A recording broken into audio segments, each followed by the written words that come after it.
حضور اقدس صلی اللہ علیہ وآلہ وسلم نے مثال دے کر سمجھایا، اور مثال دے کر سمجھانے سے بات سمجھ میں آ جاتی ہے۔ آپ صلی اللہ علیہ وسلم نے فرمایا، 5 وقت کی نماز ادا کرنا ایسے ہے جیسا کہ کسی کے دروازے کے سامنے نہر پانی کی گزر رہی ہو، جس کا پانی صاف اور شفاف اور گہرا ہو، کہ اس کے اندر 5 مرتبہ وہ غسل کرے آدمی، تو فرمایا اس کے بدن پر میل کچیل رہے گی۔ تو صحابہ کرام رضی اللہ تعالی عنہم اجمعین نے عرض کی کہ اس کا بدن تو صاف ہوگا، یعنی میل کچیل نہیں رہے گی۔ فرمایا ایسا ہی جو آدمی 5 وقت کی نماز ادا کرتا ہے تو اس کے گناہ اللہ پاک صاف فرما دیتے ہیں۔ مطلب یہ ہے گناہوں کی میل دھل جاتی ہے۔ میرے بھائیوں، دوستوں، بزرگوں، جیسے ہمیں روزانہ ہاتھ منہ دھونے کی ضرورت ہے اور کپڑے بدلتے رہتے ہیں وقفے سے، گھر کے اندر جھاڑو دیا جاتا ہے اور بدن کی خوراک ہے، ایسے ہی روح کی خوراک، اس کی صفائی، باطن کی صفائی، اس کے لیے آپ صلی اللہ علیہ وسلم جو اعمال لائے ہیں، امت کو اعمال دے کر گئے ہیں، وہ چاہیے۔ اس میں ضروری نماز ہے کہ ہم جہاں بھی جائیں 5 وقت کی نماز ادا کریں۔ تو ایسے جیسے اس نے 5 مرتبہ دریائے رحمت میں غوطہ مارا، غسل کیا، اور اس کے جو گناہ ہیں اللہ پاک نے معاف فرما دیے۔ وضو سے گناہ معاف ہوتے ہیں، نماز سے گناہ معاف ہوتے ہیں، روح کی صفائی ہے اس میں، اس کی کوشش کی جائے۔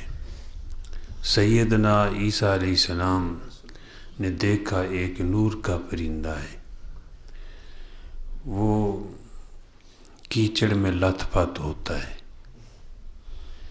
اور پھر اڑتا ہے، ایک نہر ہے اس کے اندر غوطہ مارتا ہے، غوطہ مار کر باہر نکلتا ہے تو پھر صاف شفاف چمکنے لگتا ہے۔ ایسے پھر وہ کیچڑ میں لت پت ہوتا ہے، پھر اڑتا ہے تو ایک نہر میں غوطہ مارتا ہے تو صاف شفاف ہو جاتا ہے۔ تو اللہ جل جلالہ سے پوچھا کہ اس کا کیا مطلب ہے؟ تو فرمایا کہ مومن آدمی، اس سے غلطیاں ہوتی ہیں، گناہ ہو جاتے ہیں، یعنی گناہوں کی کیچڑ میں لت پت ہوتا ہے، پھر نماز پڑھتا ہے تو اللہ جل جلالہ اس کے گناہوں کو معاف فرما دیتے ہیں۔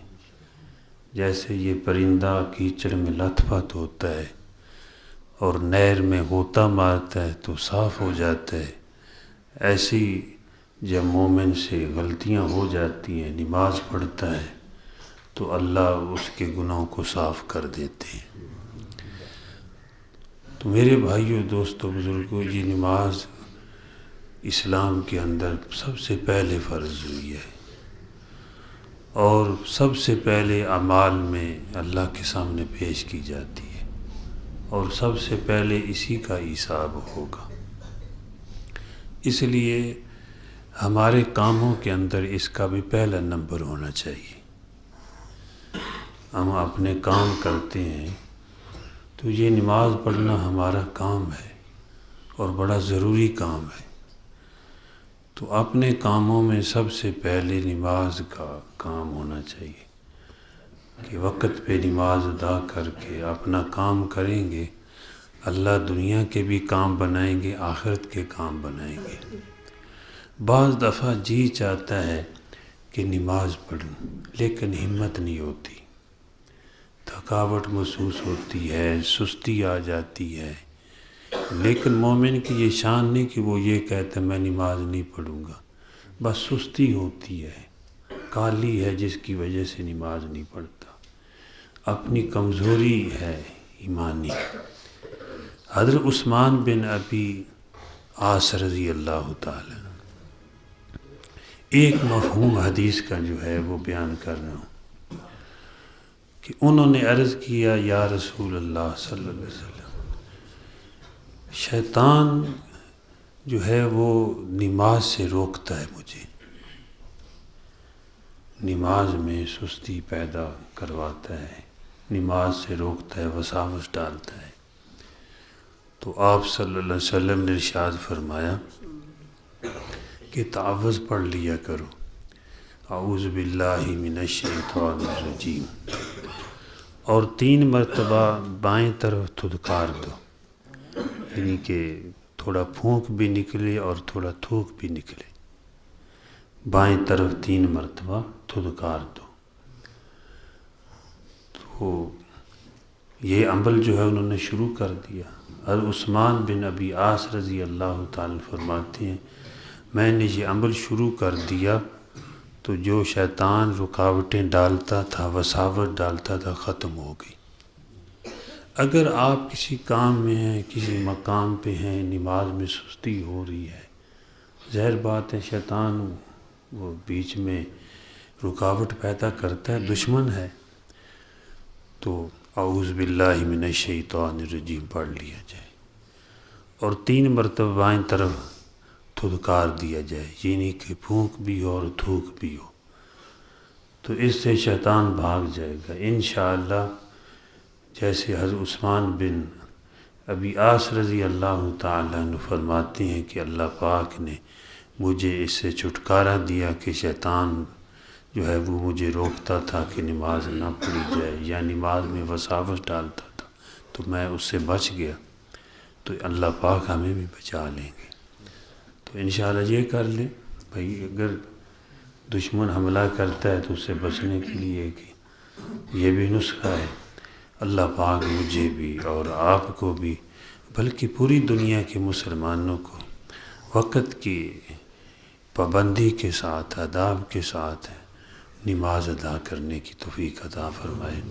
الحمدللہ رب العالمین والصلاة والسلام علی سید المرسلین۔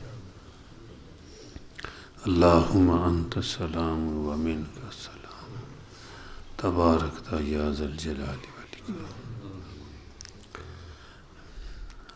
اللہم انا نسألک علما نافعا ورزقا واسعا وشفاء من کل داء۔ ربنا تقبل منا انک انت السمیع العلیم۔ صلی اللہ تعالی علی خیر خلقہ محمد وعلی آلہ واصحابہ وآل بیتہ اجمعین برحمتک یا ارحم الراحمین، آمین۔ جزاک اللہ۔